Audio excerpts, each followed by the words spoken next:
Hi friends, आपका स्वागत है आपके अपने channel net exam history preparation पर। तो चलो गाइस, आज फिर क्लास शुरू करते हैं। अध्याय 7। इसका नोट क्या है? अशोक एक अनोखा सम्राट है जिसने युद्ध का त्याग किया। ये वही अशोक है जिसने खारवेल के साथ युद्ध लड़ा था, जो कलिंग का राजा था। और उस टाइम उन्होंने देखा कि युद्ध करने में कितनी काटा पीटी होती है, कितनी मार किस हमारे योद्धा भी मरते, उनके भी योद्धा मरते। इससे अच्छा है कि सब त्याग दो। इसलिए उन्हें धम्म की शुरुआत की थी। यही वो अशोक है, इसलिए इन्हें महान अशोक कहे जाते हैं। ये चंद्रगुप्त मौर्य के नाती हैं। एक बहुत बड़ा एक साम्राज्य।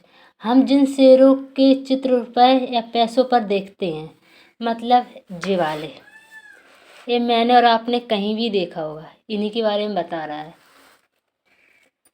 देखते हैं, उनका एक लंबा इतिहास है। उन्हें पत्थरों को काट कर बनाया गया है और फिर उन्हें सारनाथ में विशाल स्तंभ पर स्थापित किया है। ये हमने और आपने 6 में पढ़ाई होगा। इतिहास के महानतम राजाओं में से एक राजा थे अशोक। ये आप नोट बनाते चलिए, या आप हेडलाइन कर दिए, जो हाईलाइटर रखे हैं उससे हाईलाइट कर दीजिए। निर्देश पर इसके जैसे कई स्तंभों और पत्थरों पर अभिलेख उत्कीर्ण किए गए। इसके पहले कि हम यह जाने कि इन अभिलेखों में क्या लिखा है, यह समझने की कोशिश करें कि साम्राज्य को क्यों कहा जाए, उनके राज्य को साम्राज्य क्यों कहा जाता है। इससे पहले ये सब जाने, इससे पहले अशोक के बारे में जान लेते हैं। अशोक जिस साम्राज्य पर शासन करते थे, उसकी स्थापना उनके दादा चंद्रगुप्त मौर्य ने लगभग 2300 साल पहले की थी। यह चाणक्य या कौटिल्य नाम के एक बुद्धिमान व्यक्ति ने चंद्रगुप्त मौर्य की सहायता की थी। चाणक्य के कई विचार हमें अर्थशास्त्र नामक की किताब में मिलते। ये वही चंद्रगुप्त मौर्य हैं जिन्होंने युद्ध किया था घनानंद के साथ, जिन्हें घनानंद को हराकर तब ये अपना राज्य स्थापित किया। इनका साथ वही चाणक्य ने, इसके अनेक नाम है, विष्णुगुप्त, कौटिल्य। इनकी एक पुस्तक है अर्थशास्त्र, जिसकी राजनीति की कोई बुक्स इसी में है। वंश, जब एक ही परिवार के कई सदस्य एक के बाद एक राजा बनते तो उन्हें एक ही वंश का कहा जाता था। मौर्य वंश के 3 महत्वपूर्ण राजा थे, चंद्रगुप्त मौर्य, उनका बेटा बिंदुसार और पौत्र अशोक।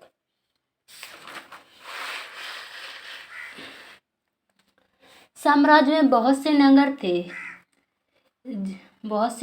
थे। इन साम्राज्य की राजधानी पाटलिपुत्र, उज्जैन और तक्षशिला जैसे नगर प्रमुख थे। तक्षशिला उत्तर पश्चिम, ये आप हेडलाइन कर लीजिए अच्छे से। तक्षशिला उत्तर पश्चिम मतलब यहाँ है तक्षशिला, ये रहा। उत्तर पश्चिम और मध्य एशिया के लिए आने जाने का मार्ग था। दूसरी तरफ उज्जैन उत्तरी मार्ग से दक्षिण भारत जाने वाले रास्ते में पड़ा था। शहर नगरों में व्यापारी, सरकारी अधिकारी और शिल्पकार रहा करते थे। साम्राज्य के बहुत बड़े क्षेत्रों में किसान और पशुपालकों के गांव बसे हुए थे। मध्य भारत जैसे इलाकों में ज़्यादातर हिस्सा जंगलों से भरा हुआ था। वहाँ पर लोग फल फूल का संग्रहण और जानवरों का शिकार करके जीविका चलाते थे। साम्राज्य के अलग अलग इलाकों में लोग भिन्न भिन्न भाषाएं बोलते थे। उनका ये कहने का मतलब था कि वहाँ जो लोग रहते थे वो अपनी जीविका, उनके मुख्य जीविका थी पशुपालक और जंगलों से लाई गई मिट्टी की। एक छोटी सी नोट है, ये भी पढ़ लो। जिन जगहों पर अशोक के शिलालेख मिले उन्हें लाल बिंदुओं में दिखाया गया। ये सारे इलाके साम्राज्य के भीतर थे। उन देशों के नाम बताओ जहाँ अशोक के अभिलेख मिले हैं। भारत के कौन कौन से, मतलब ये देखो लाल बिंदु दिख रहे हैं ना आपको। गांधार में, लंपाक में, शाहजगढ़ी में, मानसरेगा में, कालपी में, टोपरा, बहापुर, दिल्ली, मेरठ, गुज्जर, पनगुरिया, सांची, रूपनाथ, कौसंबी, सारनाथ, लुम्बिनी, रामपुर का लोरिया और कलिंग, यहीं के वे राजा थे। खारवेल और धौली, सन्नाती, सोपरा, मास्की। इस मास्की अभिलेख में अशोक का नाम मिलता है कि हाँ अशोक का ही नाम है। ये सारे अभिलेख अशोक के ही हैं। और जो जिसके राजा के बारे में बात की है उनका नाम अशोक है। ब्रह्मगिरी एरुड़वाड़ी और ये अभिलेख की प्राप्ति यहाँ मतलब श्रीलंका में भी मिली। भाषा बोलते थे ये लोग शायद अलग अलग प्रकार के भोजन करते थे और यहाँ तक कि अलग अलग किस्म की पोशाक भी पहनते, जैसे कि एक भारत में एक में अनेक राज्य साम्राज्य से कैसे भिन्न थे। चूंकि साम्राज्य राज्यों से बड़े होते हैं, राज्य साम्राज्य से कैसे बनते, चूंकि साम्राज्य राज्यों से बड़े होते हैं और उनकी रक्षा के लिए बड़ी सेनाएं की जरूरत होती है, इसलिए सम्राटों को राजाओं की तुलना में ज़्यादा संसाधनों की जरूरत होती है। मतलब जो राज्य होता है वो उनमें कम सेनाएं होती हैं और उनमें कम सैनिक होते हैं और उन राज्य के जो अधिकारी होते हैं राजा कहे जाते हैं। जो साम्राज्य होता है उनके राजाओं को सम्राट कहते हैं। वहाँ बड़ी सेना होती है और बड़े सैनिक रहते हैं, इसी कारण उन्हें बड़ी संख्या में कर इकट्ठा वाले अधिकारियों की जरूरत पड़ती है, क्योंकि जहाँ बड़ी जनसंख्या है तो वहाँ कर भी इकट्ठा बहुत होगा। साम्राज्य का प्रशासन, चलो ये चूंकि मौर्य साम्राज्य बहुत बड़ा था इसलिए अलग अलग हिस्सों पर अलग अलग ढंग से शासन किया जाता था। पाटलिपुत्र जो कि अशोक की राजधानी है, दो राजधानी बताई थी, पाटलिपुत्र एक उज्जैन। और पाटलिपुत्र कहाँ है आज के ज़माने में, बिहार, उज्जैन एमपी में, मध्य प्रदेश में। और उसके आसपास के इलाकों में सम्राट का सीधा नियंत्रण था। इसका यह मतलब हुआ कि इस इलाके के गांव और शहरों के किसानों और पशुपालकों, शिल्पकारों और व्यापारियों से कर इकट्ठा करने के लिए राजा अधिकारियों की नियुक्ति करता था। इनका ऐसा मतलब था कि एक राजा था, उनके अलग अलग कर्मचारी थे, वो वहाँ से कर ला करते थे। जो राजा के आदेशों का उल्लंघन करते थे अधिकारी उनको सजा भी देते थे। इनमें से कई अधिकारियों को वेतन भी दिया जाता था। संदेश वाहक एक जगह से दूसरी जगह घूमते रहते थे और राजा के जासूस अधिकारियों के पर नजर रखते थे। इन सब के ऊपर सम्राट था, जो राज परिवार एवं वरिष्ठ मंत्रियों की सहायता से सब पर नियंत्रण रखता था। मतलब ऐसा किया जैसे कि अपने सबसे बड़े राष्ट्रपति, फिर पीएम मोदी ने जैसे अपने इतने बड़े भारत में अलग अलग मुख्यमंत्री कर रखे हैं। तो पहले राष्ट्रपति के नीचे प्रधानमंत्री के नीचे पूरे राज्यों के अलग अलग मुख्यमंत्री, फिर मुख्यमंत्री भी राज्यपाल होता है, फिर उसके पीछे ये मुख्यमंत्री के नीचे ये विधायक के नीचे सरपंच, ऐसे पूरे शासन चलता है। ऐसा ही इनका शासन था। इनको भी वेतन दिया, जैसे आज अपने यहाँ वेतन दिया था इसी तरह इनको भी दिया जाता था वेतन। मौर्य साम्राज्य के भीतर कई छोटे क्षेत्र या प्रांत थे। इन पर तक्षशिला या उज्जैन जैसी प्रांतीय राजधानी शासन किया जाता था। मतलब मैं बोल रही हूँ ना, जैसे कि अपनी पूरे भारत की राजधानी दिल्ली है, दिल्ली पर कौन बैठा है, प्रधानमंत्री बैठा है। जैसे कि अब दिल्ली से कौन, अभी एक राज्य जैसे मध्य प्रदेश का मुख्यमंत्री कहाँ है, पूरा भारत का राज चल रहा है दिल्ली से, लेकिन एक राज्य है एमपी जिसकी राजधानी कहाँ है, भोपाल। सो वहाँ का बैठे, वहाँ भोपाल में बैठे अपने शिवराज सिंह चौहान, तो वहाँ से अपना पूरे एमपी का वो चला रहे हैं, एमपी का पूरा राज्य देखाकारी कर रहे हैं कैसा क्या हो रहा है। उसी तरह इसमें बताया है, जैसे इसमें छोटी छोटी राजधानियाँ होती, उज्जैन और तक्षशिला। कुछ हद तक पाटलिपुत्र से इन क्षेत्रों में नियंत्रण रखा जाता है। उसी तरह दिल्ली से नियंत्रण पूरे राज्यों की राजधानी से रखा जाता है कि नहीं, उसी तरह। और अक्सर राजकुमारों को वहाँ का राज्यपाल मतलब गवर्नर जनरल, जैसे अपनी एमपी का गवर्नर जनरल, उत्तर प्रदेश का गवर्नर जनरल, ऐसी तरह बनाकर भेजा जाता है। जैसे कि कोई मुख्यमंत्री अपनी मनमानी ना करे तो उसके ऊपर राज्यपाल होता है। लेकिन ऐसा लगता है कि इन जगहों पर स्थानीय परंपराओं और नियमों का ही माना जाता है था। प्रादेशिक केंद्रों के बीच विस्तृत क्षेत्र थे। इनके इलाकों में मौर्य शासक सिर्फ मार्गों और नदियों पर नियंत्रण रखने की कोशिश करते थे, जो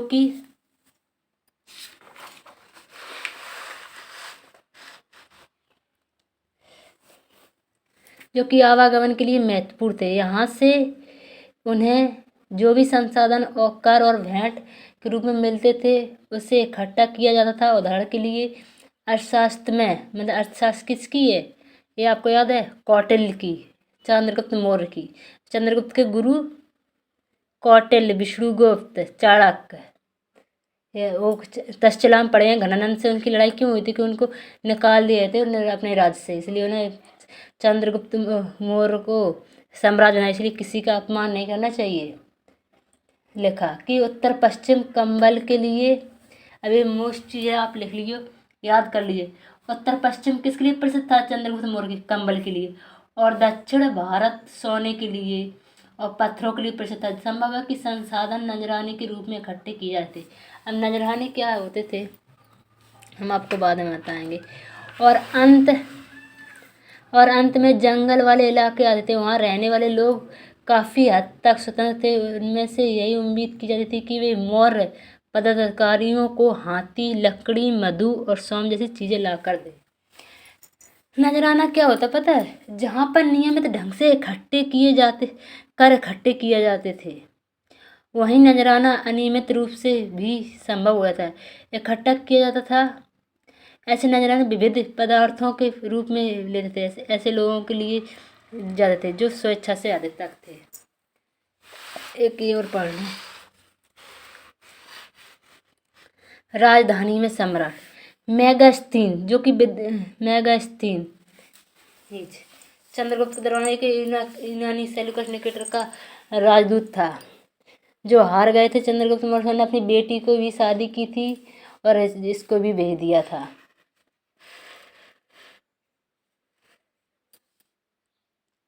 दिख नहीं रहा, आप मेरी सुनते जाओ। मेगास्थनीन चंद्रगुप्त के दरबार में पश्चिम एशिया के यूनानी राजा सेल्यूकस निकेटर का राजदूत था। मेगास्थनीन ने जो कुछ देखा उसका विवरण दिया। यहाँ हम उसके विवरण का एक अंश दे रहे हैं। सम्राट का जनता के सामने आने के अवसरों पर शोभा यंत्र के रूप में जश्न मनाया जाता था। उन्हें एक सोने की पालकी में ले जाया जाता है। उनके अंगरक्षक सोने और चांदी से अलंकृत हाथियों पर सवार रहते हैं। कुछ अंगरक्षक पेड़ों को लेकर चलते हैं। इन पेड़ों पर प्रशिक्षित तोतों का एक झुंड रहता है, जो सम्राट के सिर के चारों तरफ चक्कर लगाता रहता है। राजा सामान्यतः हथियारबंद महिलाओं से घिरे होते हैं। वे हमेशा इस बात से डरे रहते हैं कि कहीं कोई उनकी हत्या करने की कोशिश न करे। उनका खाना खाने के पहले खास नौकर उस खाने को चखते हैं। लगातार 2 रात एक कमरे में ही नहीं सोते, अलग अलग। और पाटलिपुत्र आधुनिक पटना के बारे में, यह एक विशाल और खूबसूरत नगर है। यह एक विशाल प्राचीर से घिरा है, जिसमें 570 बुर्ज और 64 द्वार, 2 और 3 मंजिल वाले घर लकड़ी और कच्ची ईंटों से बने हैं। ये महत्वपूर्ण कि मतलब चंद्रगुप्त मौर्य के कैसे बने थे? लकड़ी और कच्ची ईंटों से। राजा का महल भी काठ से बना है, जिससे पत्थर की नक्काशी से अलंकृत किया गया है। यह चारों तरफ से उद्योग और चिड़ियों के लिए बने बसेरों से घिरा है। राजा द्वारा खाने के पहले खास नौकर उससे खाने का क्यों चखते थे? क्योंकि इसलिए चखते थे कि उसमें कोई जहर तो नहीं है, कोई मारने की कोशिश तो नहीं कर रहा। इसलिए पाटलिपुत्र मोहनजोदड़ो से किस तरह भिन्न है? क्योंकि इसलिए भिन्न है, आपने पढ़ा ही होगा, हमने भी पढ़ा है, क्योंकि वहाँ एक पक्की ईंटों की वो थी। यहाँ कच्ची ईंटों से और लकड़ी से बना हुआ, वहाँ पक्की ईंटों से बना हुआ था। और यहाँ 3-4 मंजिल बना हुआ है, वहाँ 1 या 2 मंजिल बने हुए हैं। वहाँ इतने बड़े महल नहीं बने, ठीक ठाक बने इसलिए। और वहाँ एक खास तौर पर मोहनजोदड़ो में स्नानागार है, इतना शायद यहाँ पे नहीं है। Thank you. Please video share और सब्सक्राइब ज़रूर कीजिए। धन्यवाद। Take care.